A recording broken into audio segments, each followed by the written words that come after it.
Pernah kepikiran gak sih kenapa ya orang yang paling kita sayang, keluarga kita, justru sering jadi sumber luka yang paling dalam?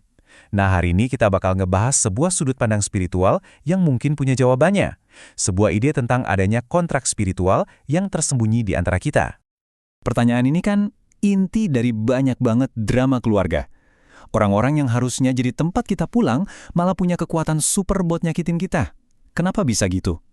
Jawabannya mungkin bakal bikin kita mikir ulang banyak hal. Kalau lagi ada masalah, refleks pertama kita itu pasti nunjuk jari. Entah itu orang tua yang nyalain anaknya, atau sebaliknya anak yang nyalain orang tuanya. Pokoknya kita kejebak aja di situ. Jadi kayak bola pingpong aja gitu dilempar-lempar terus. Orang tua nyalahin anak balas nyalahin orang tua. Atau pilihan lainnya, kita telan semua salahnya sendirian, ngerasa diri kita inilah sumber masalahnya. Tapi, gimana kalau cara pandang kita selama ini salah total? Gimana kalau dibalik semua pertengkaran dan sakit hati ini ada tujuan lain yang jauh lebih besar? Nah, disinilah perspektifnya jadi menarik. Semua tantangan ini, semua rasa sakit ini, ternyata bukan sekedar kesialan, tapi justru bagian dari sebuah desain kosmik yang sengaja dibuat untuk pertumbuhan jiwa kita. Oke, coba kita pecah ya. Bayangin tujuan akhir spiritual kita itu puncak gunung. Nah, itulah kehendak statisnya. Terus kehendak dinamis itu apa? Itu adalah jalur pendakiannya yang terjal, berbatu, dan susah. Jadi konflik keluarga kita itu ya bagian dari jalur pendakian itu yang sengaja ada buat mendorong kita terus naik. Dan tujuan utamanya apa? Simpelnya, supaya roh kita, diri kita yang sejati, bisa belajar ngendaliin sisi ego dan nafsu kita. Biar kita nggak cuma dikendaliin sama insting aja. Oke, jadi gimana cara tumbuhnya? Sumber ini ngejelasin beda banget antara cara tubuh kita tumbuh sama cara jiwa kita berevolusi. Pertumbuhan fisik itu kan otomatis ya. Kita kasih makan, minum, ya dia tumbuh sendiri.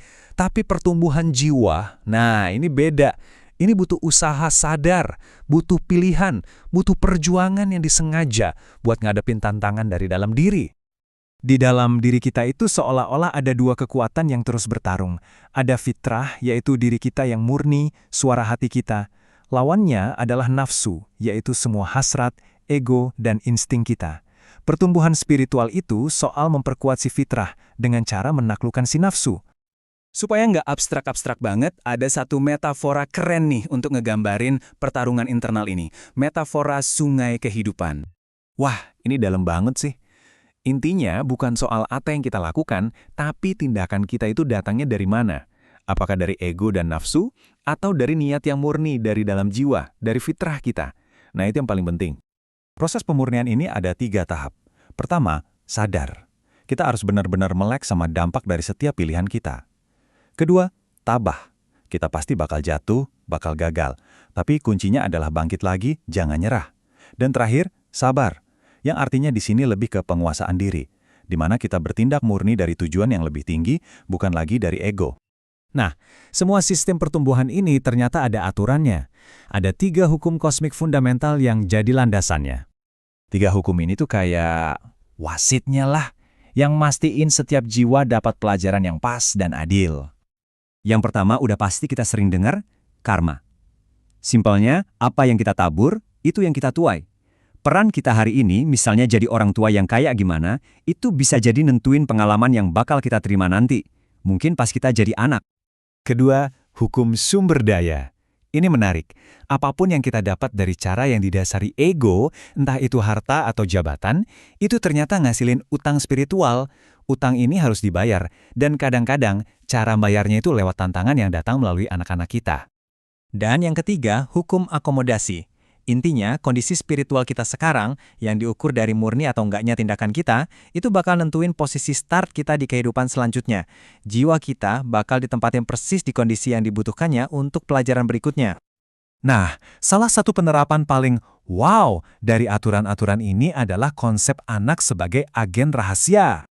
Idenya tuh gini, kadang seorang anak datang ke dunia bukan untuk belajar, tapi untuk mengajar.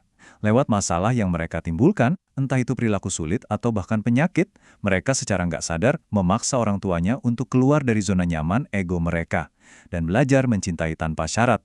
Ini cara mereka bantu jiwa orang tuanya buat tumbuh. Oke, jadi setelah semua ini, apa sih intinya? Apa yang bisa kita bawa pulang dari sini? Pesan utamanya adalah, coba berhenti ngeliat keluarga sebagai sumber masalah, tapi lihatlah mereka sebagai sekolah untuk jiwa kita, sebagai guru spiritual kita yang paling penting.